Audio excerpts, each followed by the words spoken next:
평화를 빕니다. 회원 여러분 안녕하십니까? 이제 코로나19 예방 백신 접종이 본격적으로 이루어지고 있으니 머지않아 다같이 함께 모여서 원례를 하며 얼굴을 맞대며 형제적 기쁨을 나눌 수 있게 되기를 소망합니다. 그때까지 좀 더 인내하며 언제나 기쁘게 살아가시길 축원합니다. 이번 달부터 세 차례에 걸쳐 프란시스칸 JPIC에 대해서 영속적 양성 강의를 하려고 합니다. 원래 금년도 영속적 양성 계획안에 따르면 이달에는 창조 질서 보존에 관한 프란시스칸 영성을 강의하게 되어 있는데 준비를 하다 보니 창조 질서 보존에 관한 이야기를 하려면 먼저 JP, 즉 정의와 평화에 대한 이야기를 먼저 나누어야 하기에 오늘 첫 시간은 프란시스칸 정의에 대해서 나누고 다음에는 평화에 대해서 그리고 창조 질서 보존에 대해 나누도록 하겠습니다.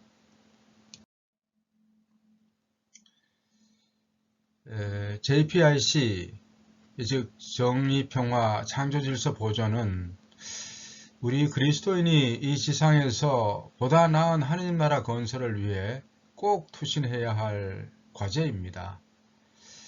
그럼에도 불구하고 우리나라가 처해 있는 정치, 사회 상황이 워낙 갈등이 심한 구조라서 이 문제가 올바로 이해되지 않고 깊이 있는 성찰 없이 교회 안에서도 큰 갈등을 불러일으키는 민감한 문제가 되어버렸습니다. 사실 JPIC, 즉 정의, 평화와 창조질서 보존이 통합적으로 이해되고 실천되어야 하는데 우리 교회 안에서는 정치 사회적 문제에 대한 접근이 우선시 되어서 정의, 평화, 또 그 중에서도 정의만 유독 강조되는 무브먼트, 운동으로 부각되면서 더 민감한 사안이 된 것은 아니었나 그런 생각을 해봅니다. 사실 정의사회구현이라는 문구는 경찰서마다 붙어있는 구호이고 또 법원과 검찰이 실현해야 할 목표이고 존재 이유라고 할 수 있지요. 그런데 우리 교회 안에서 똑같이 정의구현을 부르짖는 사제단이 군부 독재 이후에 민주사회 건설에 힘이 되고자 창립되었죠. 우리나라의 민주화를 이루는데 이러한 교회 내 운동들은 정신적인 지지대가 되어 주었었죠. 그러나 민주화가 이루어지고 나서도 계속해서 정의구현만 부르짖는 형국이 지속되는 것 같으니 그 존재 가치도 퇴색하게 되고 교회 안에서조차도 이제 그만해야 하는 것 아니냐 하는 소리가 여기저기서 솟아나오기도 합니다. 프란시스코 교황님이 우리 교회의 수장이 되면서부터 정의에만 초점이 맞춰져 있던 교회 내의 하느님 나라 건설 운동이 평화와 창조 질서 보존까지 통합적으로 이해되기 시작한 것은 아닐까 생각해 봅니다. 사실 프란시스코 교황님의 이러한 행보는 우리 프란시스칸 영성에서부터 비롯되는 것이죠. 그래서 평화와 선을 모토로 평화의 사도로 살고자 하는 우리 프란시스칸들이 이 시대에 어떻게 살아야 하는지 이제서야 더욱 분명해지는 것 같습니다. 자, 이러한 의식을 갖고 우리 프란시스칸이 살아야 하고 살고자 하는 정의는 무엇이고 또 평화는 무엇이며 창조 질서 보존은 무엇인지 열린 마음으로 제대로 공부해 보도록 합시다. 지난 연중 제8주일 미사 봉기도에서 우리는 이렇게 기도하였습니다. 주님, 이 세상을 정의와 평화로 이끌어 주시고 교회가 자유로이 주님을 섬길 수 있게 하소서. 한 주간 동안 이 기도문을 미사와 성물도의 중심인 봉기도로 바치면서 저는 뭔가 마음이 좀 불편하였습니다. 주님 이 세상을 정의와 평화로 이끌어 주시고 여기까지는 문제 없었습니다. 그런데 후반부는 교회가 자유로이 주님을 섬길 수 있게 하소서 하는데 저는 이런 생각이 들었습니다. 이 세상이 정의와 평화를 이루는 것이 고작 우리 교회가 자유로이 주님을 섬길 수 있기 위해서란 말인가? 우리 신자들이 신앙생활을 방해받지 않고 잘하기 위해서 이 세상에 정의와 평화가 필요한 건가? 이건 아니라는 생각이 들었습니다. 여러분은 어떻게 생각하세요? 저는 후반부를 이렇게 고쳐서 기도해 보았습니다. 교회가 더 정의롭고 평화로운 세상 건설을 위해 온전히 투신하게 하소서라고. 그 주님이 이 세상을 정의와 평화로 이끌어 주시고 교회가 더 정의롭고 평화로운 세상 건설을 위해 온전히 투신하게 하소서. 그게 맞지 않을까 생각해 봅니다. 자, 그럼 정의, 즉 justice에 대해 공부를 시작합시다. 우리는 정의란 무엇인가에 대한 일반론을 시작으로 프란스칸 정의는 무엇인지 살펴보겠습니다. 그래서 일반적인 정의의 심볼인 이 저울과 프란스칸의 의미로 타올을 붙잡고 있는 프란스칸을 삽입시켜 보았습니다.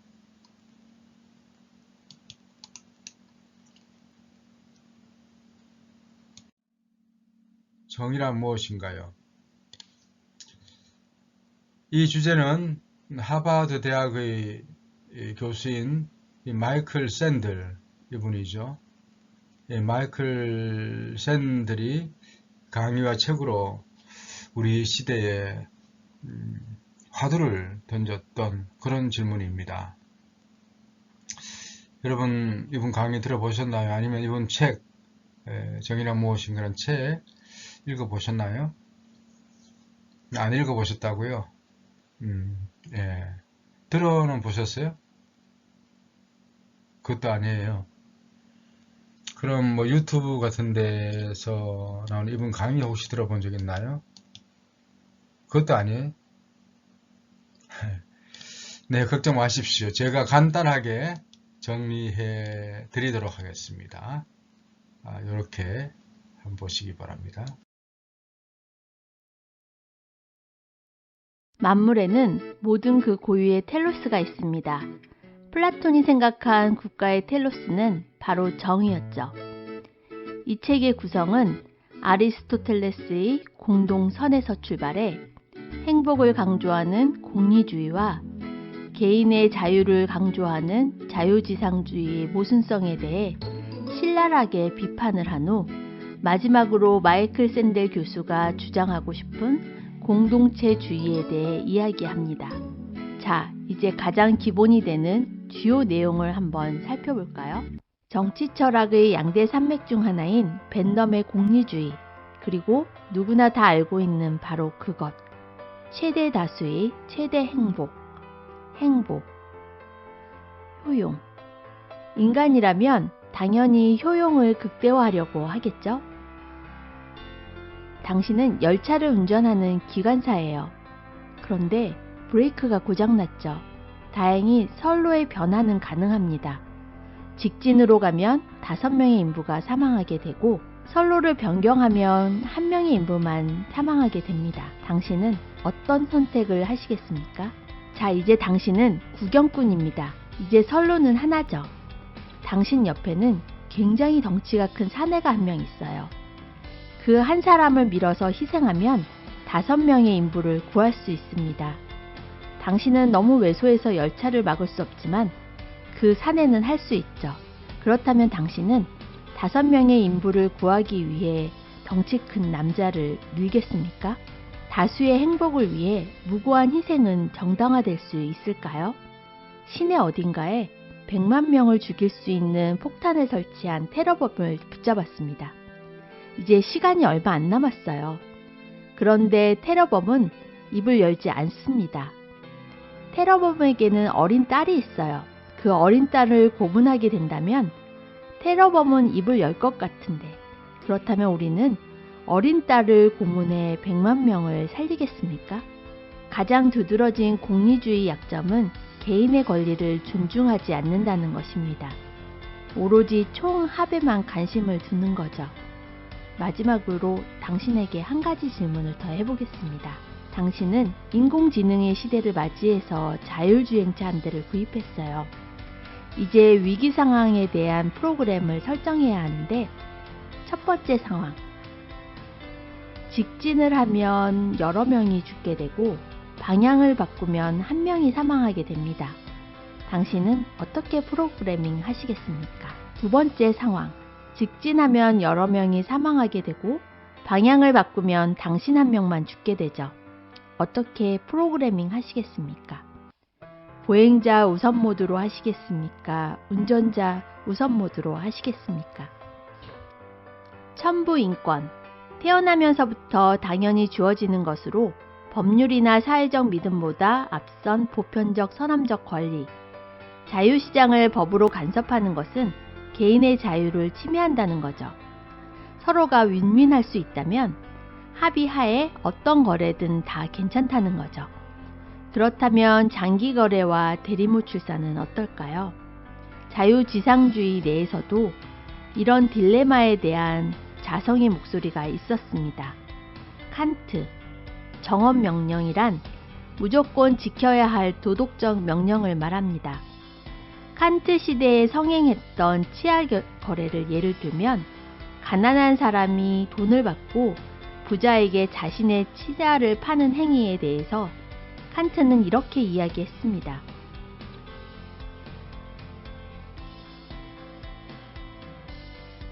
한편 존 롤스는 첨부 인권은 누구에게나 있지만 타고난 재능은 평등하지 않기 때문에 평등한 기회를 만들어 주어야 정의로운 사회가 된다라고 말했습니다.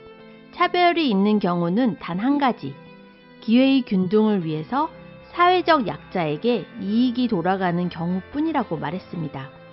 그 차별이 바로 복지죠. 그렇다면 실질적 평등은 어떻게 가능할까요? 존 롤스는 무지의 장막에 대해 이야기하고 있습니다. 무지의 장막. 무지의 장막 안에서 자신이 누구인지 모른다는 가상의 상황 아래 정해지는 합의가 바로 정의라는 것입니다. 가난한 사람을 도와야 한다. 부자의 입장과 가난한 사람의 입장이 다르겠죠. 그때 무지의 장막 안으로 들어가 부자도 가난한 상태도 아닌 상태 안에서 어떠한 것을 결정해야 한다는 것입니다. 즉, 어떤 조건도 없는 평등한 입장에서 토론하고 정의와 원칙에 걸맞는 사회적 합의를 도출해야 한다는 것입니다. 그런데 자신의 정체성마저 잊어버리라는 존 롤스의 주장은 현실적으로 불가능해 보이죠? 다시 처음으로 돌아가 플라톤은 만물에는 모두 그 고유의 텔로스가 있다고 생각했고 국가의 텔로스는 바로 정의라고 했죠. 플라톤의 제자 아리스토텔레스는 아주 좋은 소리를 내는 플루트가 있습니다. 그것을 부자에게 팔면 10억을 받을 수 있고 팔지 않으면 연주자에 의해 좋은 소리를 낼 수 있죠. 이럴 경우 우리는 플루트를 팔면 안 됩니다. 왜냐하면 플루트의 목적은 좋은 소리를 내서 연주를 사람들에게 들려주는 것이기 때문이죠. 정의로운 사회는 단순히 공리를 극대화하거나 선택의 자유를 확보하는 것으로만 이룰 수 없다. 좋은 삶의 의미를 함께 고민하고 그 과정에서 생길 수밖에 없는 이견을 기꺼이 수용하는 문화를 만드는 것. 그것이 정의로운 사회다. 사실 이 책은 정의란 무엇인가에 대한 정의가 없습니다. 마이클 샌델 교수 역시 애초에 정의는 없었고 다만 여러 방면의 입장과 서로 다른 가치관이 있을 뿐이라고 말하고 있죠. 즉 시대와 지역, 국가, 개인에 따라 상대적 정의에 따라 선택을 하고 그 정의를 지킴과 동시에 더 좋은 방향으로 이끌어 나가야 한다고 말했습니다. 사실 저는 책이 아닌 유튜브에서 마이클 샌델의 강의로 들었습니다. 실제로 이 책은 하버드 강의록을 책으로 만든 것이기도 했고 한 학기 동안 가르치는 강의록을 제가 책 한 권으로 이해하기는 어렵다는 생각 때문이었죠. 빨리 포기하고 영상으로 보았습니다. 이 책이 저에게 던져준 생각거리는 두 가지였어요. 바로 효용과 매체에 대한 생각이었죠. 이 두 가지에 대한 개인적인 의견은 블로그에 글로 남겨놓겠습니다. 마지막으로 사색인 여러분에게 묻고 싶습니다. 고도로 발전된 자본주의에 살고 있는 여러분, 양극화된 유일한 분단국인 한반도에 살고 있는 여러분에게 정의란 무엇인가요?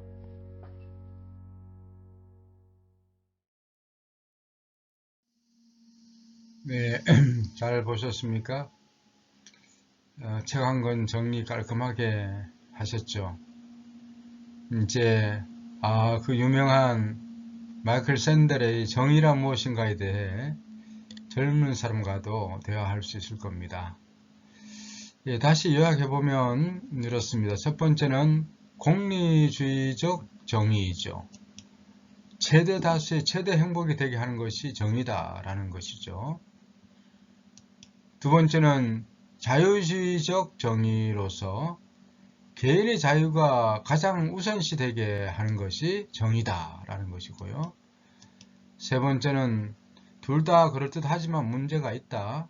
하느님께서 창조하여 보시니 좋더라 하신 그 원래의 소명대로 함께 공동선을 추구하는 것이 정의다 하는 것이죠.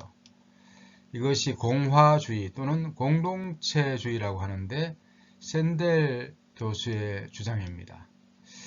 저는 이것이 형제적 공동체를 표방하는 우리 프란스칸들의 정의 개념에 가장 부합한다고 생각합니다. 샌델이 제속 프란스코 회원이었던가요? 생각이 그렇죠. 추가로 샌델이 쓴 책 중에 완벽에 대한 반론이라는 책도 있어요.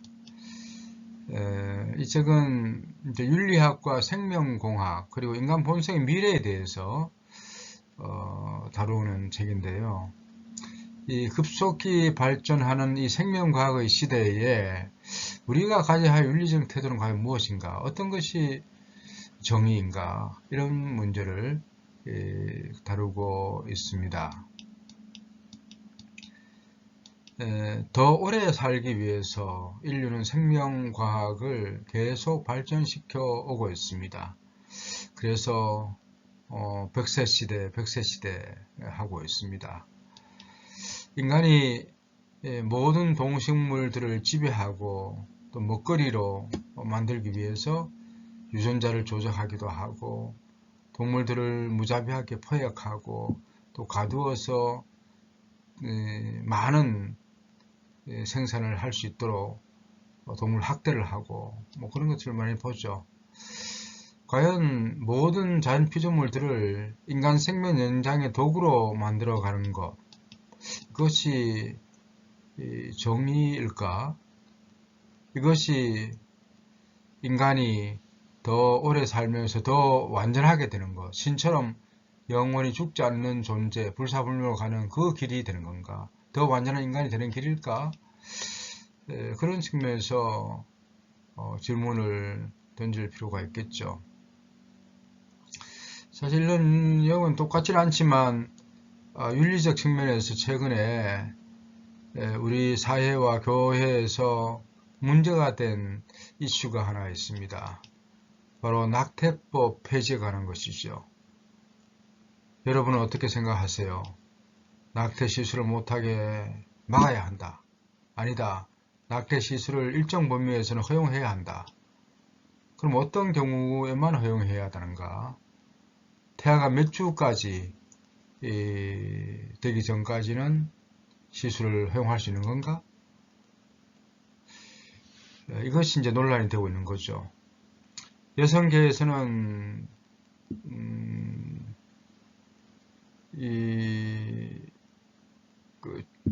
출산 선택권, 이 선택권은 여성 자신에게 줘야 된다 하는 이런 입장이 더 강한 것 같고요.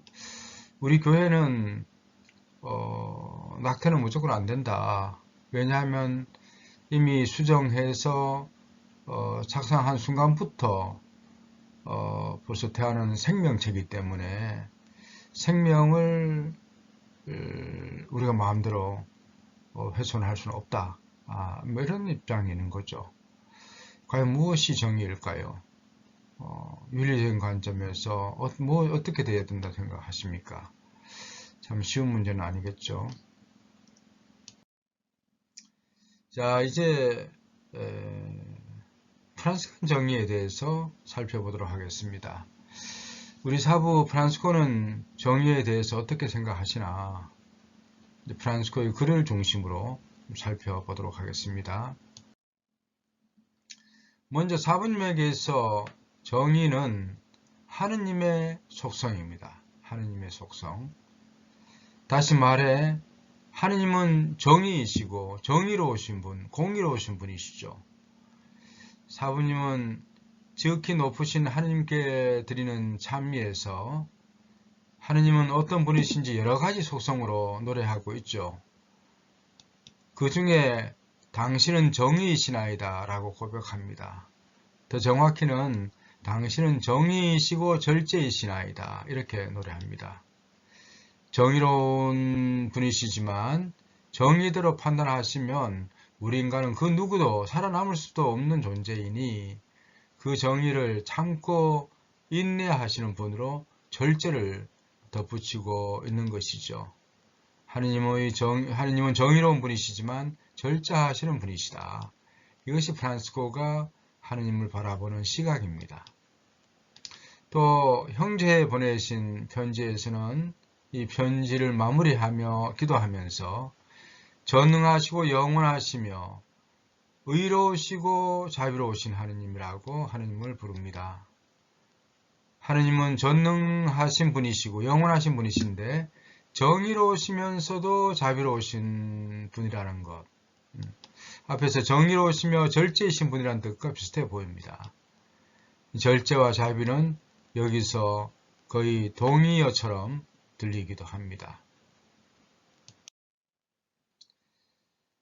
또 인준받지 못한 회칙, 즉 비인준 규칙 제23장에서 이제 회칙을 마무리하면서 다시 하나님께 기도를 올리는데 그러면서 이렇게 하나님을 부릅니다.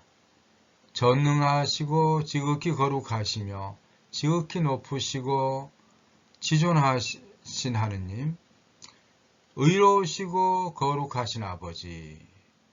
이번에는 정의로우시고 거룩하신 분으로 하나님을 표현하고 있습니다. 이는 너희는 하늘에 계신 너희 아버지께서 의로우신 것처럼 너희도 의로운 사람이 되라 하신 그 명령, 그리고 하늘에 계신 너희 아버지께서 거룩하신 것처럼 너희도 거룩한 사람이 되어라 라는 이 성경 구절을 떠올리게 합니다. 그래서 의로우신 하느님, 거룩하신 하느님, 아버지께서 의로우시니 너희도 의로운 사람이 되라. 아버지께서 거룩하시니 너희도 거룩한 사람이 되라. 그 표현을 이렇게 의로우시고 거룩하신 아버지로 표현하고 있는 거죠. 하느님이 의롭고 거룩하신 분이시니 당연히 그분의 자녀인 우리도 의롭고 거룩한 사람이 되어야 하는 것이죠.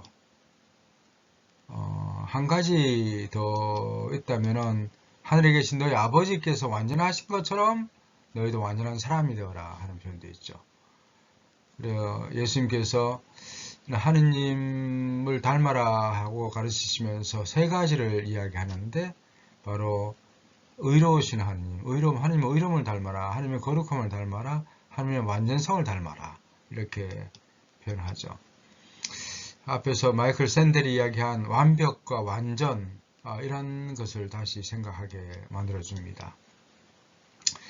이어서 프란치스코는 하느님 한 분만이 의로우시다고 고백합니다.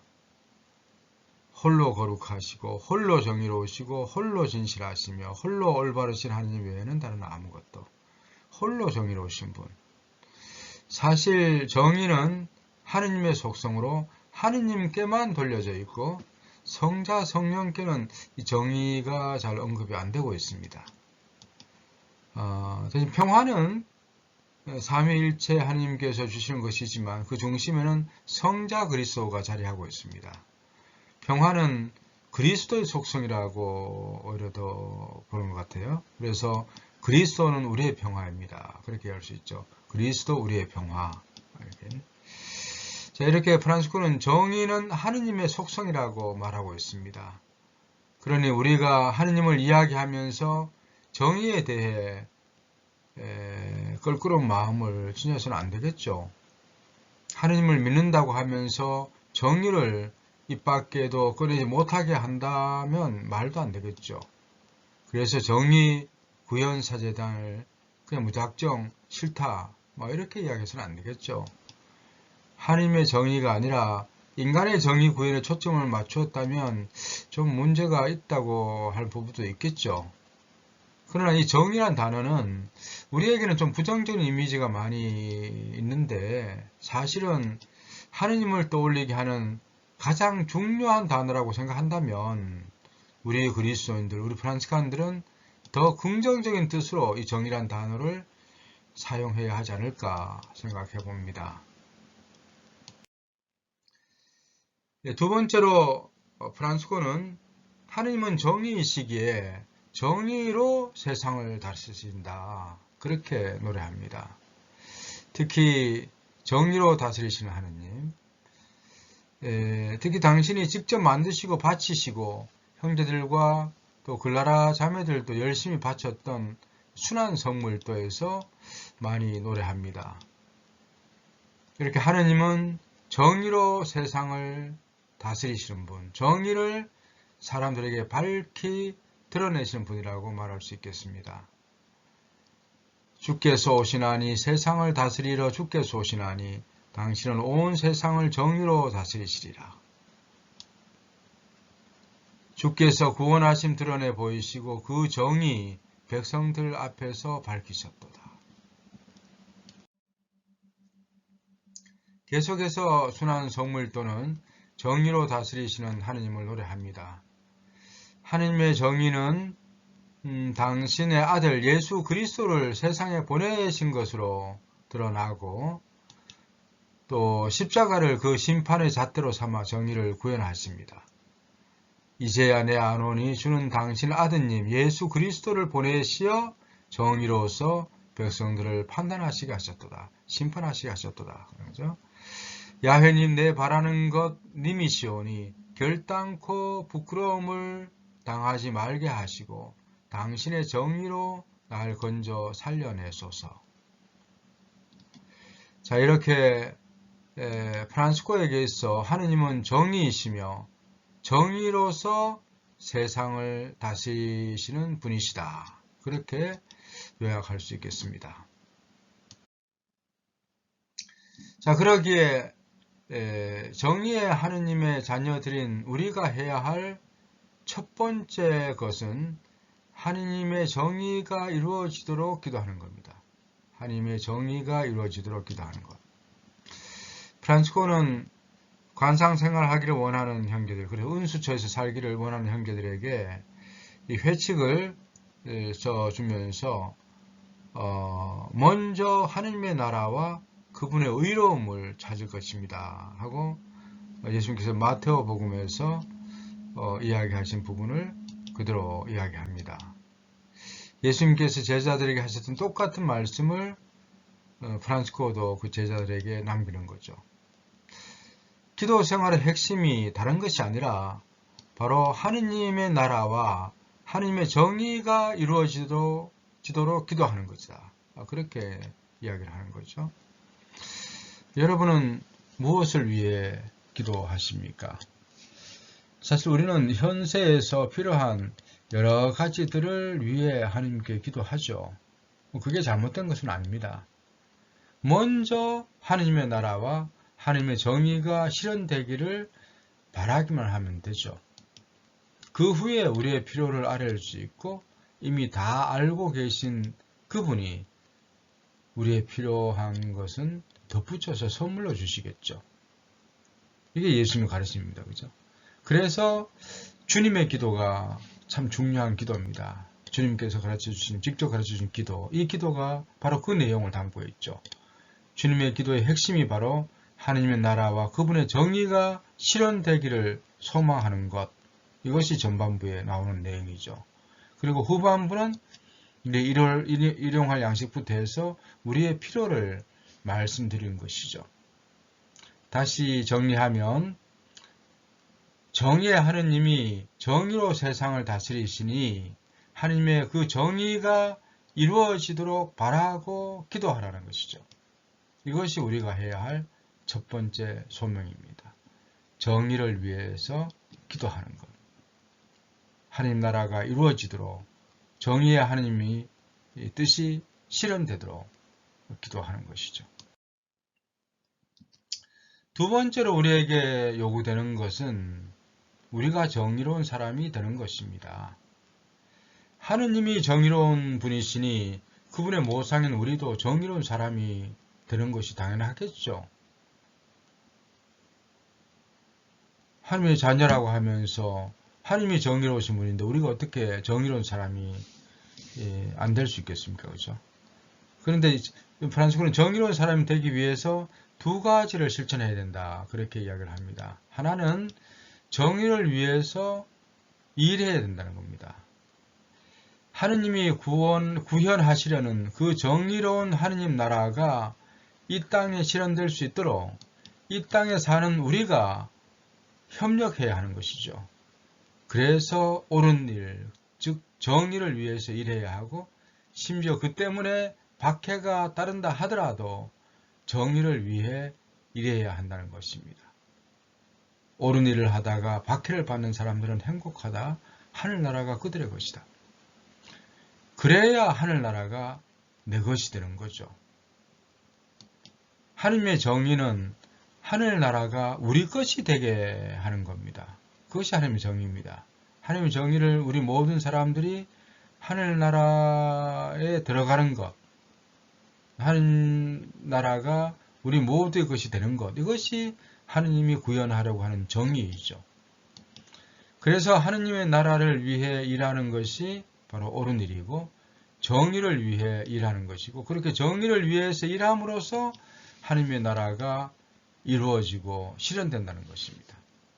그래서 정의로운 사람이 되기 위해서 첫 번째 실천해야 될 것은 정의를 위해서 일하는 것, 옳은 일을 위해서 하느님 나라를 위해서 일하는 것, 이것이 첫 번째이죠.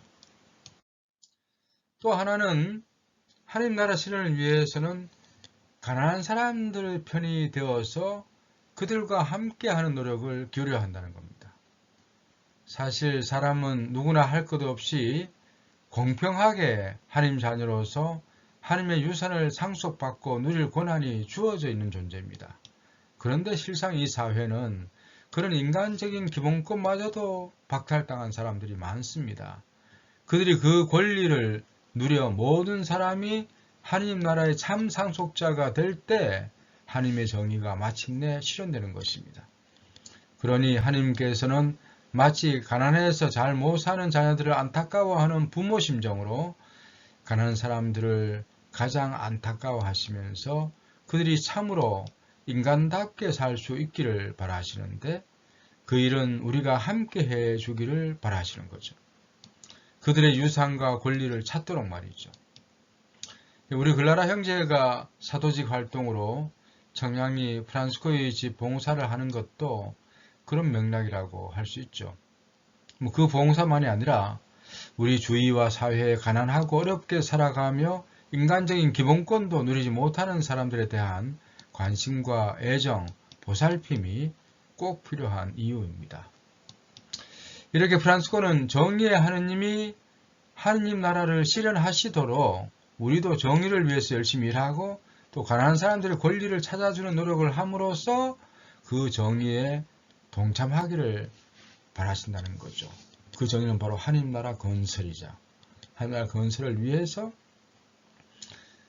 정의를 위해서 일하고 가난한 사람들 편이 되라. 그렇게 이야기할 수 있겠죠. 그런데 이렇게만 하면 우리도 정의로운 사람이 될 수 있을까요? 여러분은 정의로운 사람입니까? 자신 있게 나는 정의로운 사람이다. 의로운 사람이다. 그렇게 이야기할 수 있나요? 좀 어렵죠. 정의로운 구석이 조금은 있죠. 맞습니다. 사부님 말씀대로 하느님만이 정의로우신 분이죠. 우리는 그 정의이신 하느님으로부터 작은 정의를 얻어 누리며 살아갈 뿐이죠. 사실 우리 모두는 정의와는 거리가 먼 사람들입니다. 하느님의 이름, 즉 정의를 입에 담을 수조차 없는 사람들이죠. 사부님이 형제 보내신 편지에서 강조하시듯이 우리 모두는 정말 거룩하고 의롭고 합당한 사람이 되어야겠죠. 특히 사제들에게 강조하고 있지만 우리 모두가 정말로 얼마나 거룩하고 의롭고 합당해야 되겠습니까? 그래야 되는데 우리 모두는 정의라는 그 하나님의 이름을 부르기조차 부당한 사람들이라는 것.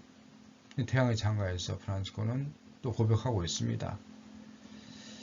그러니 우리가 정의로운 사람이 될 수 있는 길은 오로지 하나님의 은총과 용서를 통해서만 의로운 사람이 될 수 있다는 겁니다.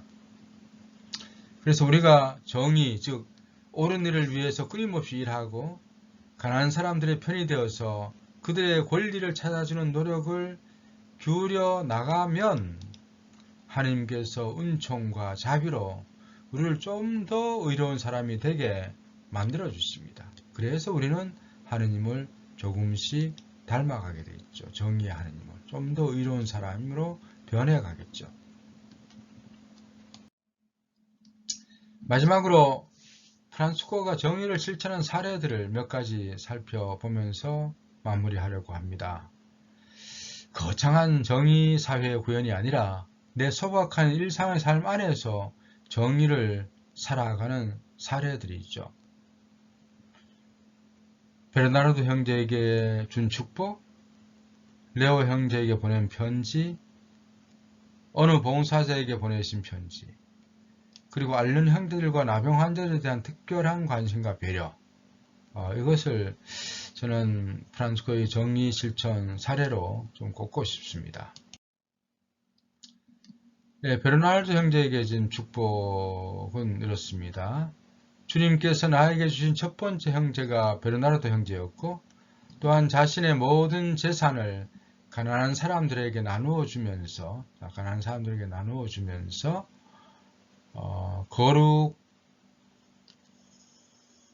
거룩한 복음의 완전함을 시작하고 가장 완전하게 마친 첫 형제도 바로 그였습니다. 이런 이유로 그가 입은 많은 특은 때문에 나는 전 형제의 어떤 형제보다도 이 형제를 더 사랑하지 않을 수 없습니다. 그래서 나는 할 수 있는 데까지 바라고 명합니다. 총봉사자가 누가 되든지 간에 총봉사자는 나를 사랑하고 존경하는 것처럼 그를 사랑하고 존경할 것이며 또한 다른 강구 봉사자들과 전수도의 모든 형제들도 그를 나처럼 여기십시오.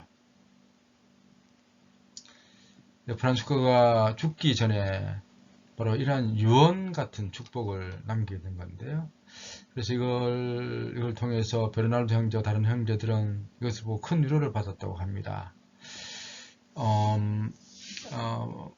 이제 당시 죽을 때가 되니까 이제 프란스코 형제는 베르나르도 형제가 좀 염려되었던가 봅니다. 그래 베르나르도 형제에게 배려를 하고 싶은 거죠. 베르나르도는 정말 첫 제자였죠. 첫 동료였죠. 그래서 자신의 모든 재산을 가난한 사람들에게 나누어 주면서 정의를 실천하는 형제였습니다.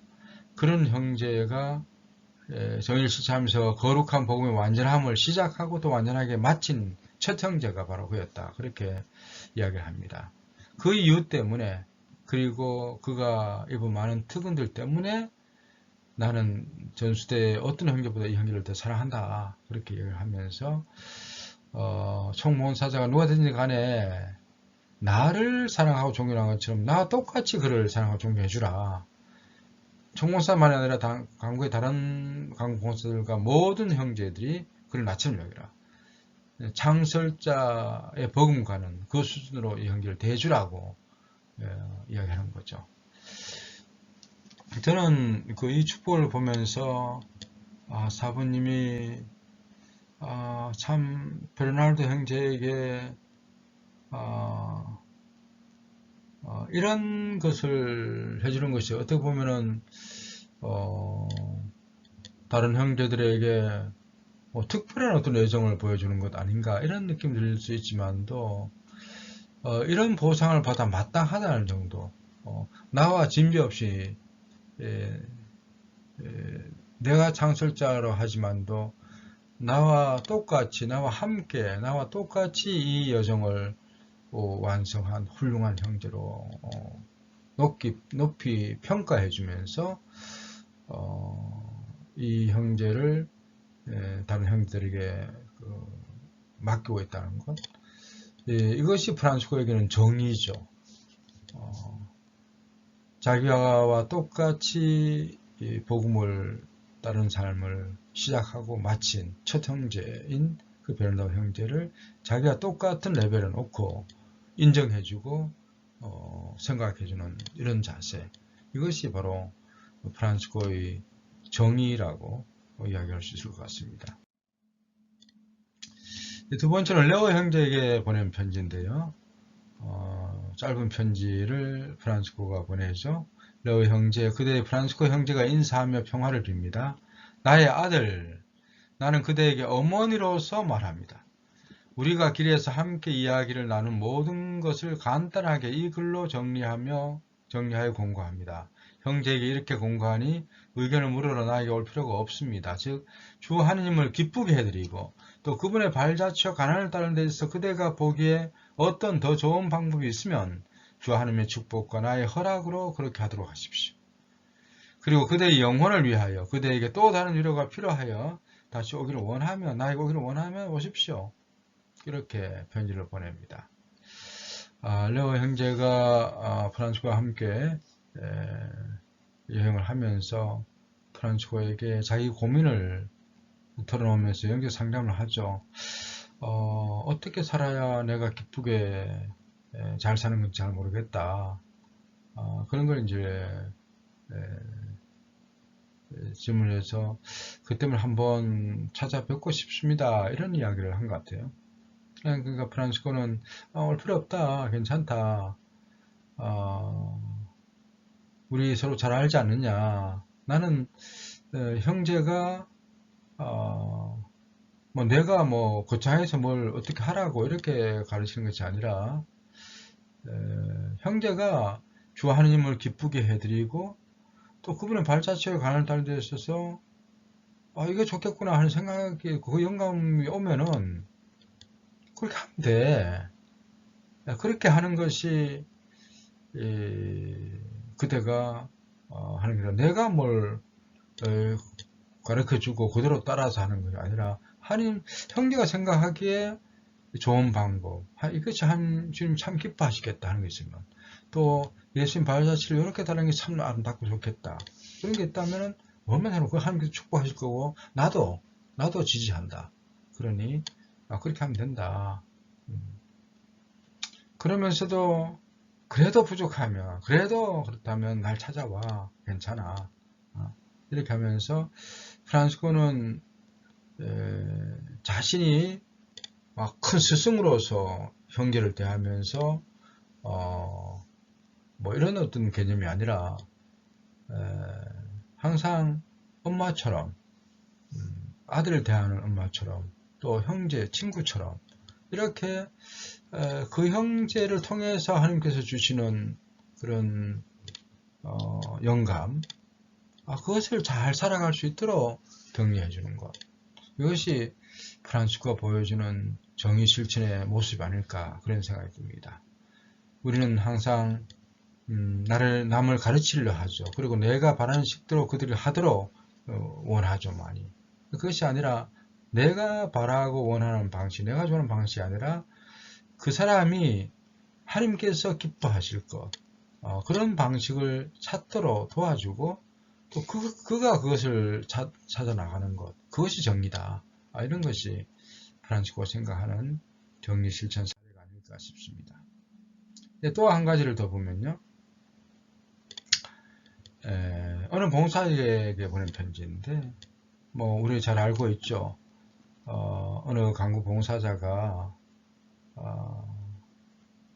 자기 너무 힘들어가지고 강구 봉사자 못하고 사표 내고 은둔소 가서 살고 싶다고 그렇게 요청을 하고 허락해달라고 프란치스코에게 편지를 보내죠. 그리고 그에 대한 답으로 프란치스코가 편지를 보냅니다. 그러면서 이런 이야기를 합니다. 할 수 있는 만큼 나는 그대의 영원 사정에 관하여 이야기할까 합니다.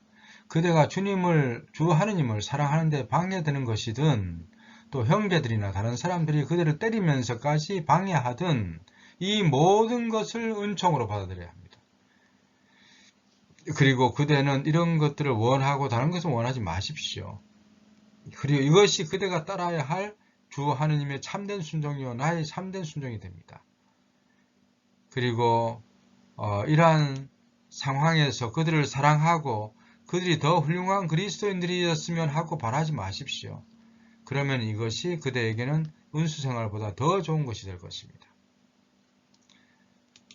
프란치스코는 우리 생각으로는 얼마나 힘들었으면 저렇게 바꿔달라 할까, 그만두게 해달라고 할까, 그렇게 생각이 들고, 그좀 좀 허락해 주는 거 아닐까, 그것이 정의가 아닐까, 그런 생각을 우리는 하게 되죠, 보통. 그런데 프란치스코 생각은 다릅니다. 아니, 이것을 이런 어려움 안에서 더 사랑하면서 은총으로 여기고, 이것을 은총으로 여기고 꿋꿋이 사랑하며 사는 것, 이것이 정의다. 은둔소 가서 기도 생활을 하겠다는 그게 정의가 아니다. 그렇게 이제 이야기를 한 거죠. 사실 그렇지 않을까요? 그래서 프란치스코가 허락을 해줘가지고 은둔소로 갔다. 은둔소에 기도 생활을 한다 하지만도 그 사람이 과연 자기가 상처받은, 자기 상처를 준 형제들을 기꺼이 용서하고 더 깊이 하나님을 만나는 쪽으로 갈 수 있을까요? 그렇지 않을 겁니다. 그죠? 이런 상처를 받고 힘들고 어렵고 고통스럽고 하지만도 이것을 견뎌내면서 이 가운데서 이것도 은총으로 생각하면서 더 사랑하려고 노력하다 보면은 이것이 그 형제가 영적으로 성장하는데 도구가 되고 진짜 하나님께서 바라시는 그런 길이 되겠죠. 그래서 그렇게 생각하면서 아무리 어려워도 이것을 은총으로 생각하면서 견뎌내라, 이렇게 오히려 답을 줍니다. 이것이 프란치스코가 생각하는 정의죠. 우리도 때론 그럴 때 많죠. 어떤 직책이나 소임을 맡았는데 그것이 너무 힘듭니다. 어렵고, 그죠? 그래서 더 이상 못하겠다고 사표를 내고 싶고 그만두고 싶고 이런 그 경험들을 많이 하는데 그렇게 부정적인 체험을 하고 그만두게 되면은 나의 상처를 남게 돼요. 그죠? 그것이 나의 성장의 도구가 되지 못합니다. 그런데 그것을 은총을 여기면서 그런 것을 묵묵히 견뎌내면서 더 사랑하려고 노력하다 보면은 하나님께서 이것을 나에게 선물로 주셨구나 하는 것을 나중에 깨닫게 돼요. 그죠? 그럴 때 이런 것이 나를 해코지 하기 위한 것이 아니라 하나님께서 나를 성장시키기 위한 도구로서 이런 십자가와 고통들을 선물로 주신 거구나 하는 것을 깨닫게 되는 거죠. 그것이 올바른 거죠. 그래서 프란치스코는 그것이 정의다 이렇게 이야기하는 거죠. 마지막으로 프란치스코는 앓는 형제들과 나병 환자들에 대해서는 특별한 관심과 애정, 특별한 배려를 좀 합니다. 인정받지 않은 회칙에서 이렇게 이야기를 하죠. 그리고 이런 일이 없었으면 합니다만 앞서 말한 대로 오롯이 앓는 형제들 때문에 필요한 경우를 제외하고 어떤 형제가 만약에 금품이나 돈을 모으거나 혹은 갖고 있으면 우리 모든 형제들은 그가 진심으로 회개하지 않는 한 그를 거짓 형제의 배신자의 도둑이요 강도요 돈주머니를 챙기는 자라고 간주합시다. 그러나 나병한 형제들은 나병 환자들 때문에 꼭 필요한 경우에 그들을 위하여 동양을 청할 수 있습니다. 그러나 금품은 극히 조심해야 합니다. 이 돈 문제에 대한 이야기를 하는데 프란치스코는 돈을 갖다가 아예 형제들은 보지도 말고 만지도 말고 뭐 하라고 그렇게 돈이 똥이다. 그렇게 마귀의 똥이다. 그렇게 이제 이야기를 하죠. 그렇지만 형제들을 돈을 모을 수 있는 돈을 또 만질 수 있는 유일한 경우는 앓는 형제들 때문이에요. 앓는 형제들을 위해서는 프란치스코가 그렇게 강조했던 돈마저도 앓는 형제들에 대해서는 예외가 되는 겁니다. 그 정도로 앓는 형제들은 특별한 어떤 배려의 대상이 된 거죠. 나병 환자들도 마찬가지입니다. 이런 동양을 하고 하는 이런 데 있어서도 또 돈을 정하는 데 이런 데 있어서도 나병 환자들 필요 때문에 그들에게 주기 위해서 우리를 위해서 하는 그들을 위해서라면은 동양도 청하고 꼭 필요하다면 금품도 청할 수 있다는 거죠.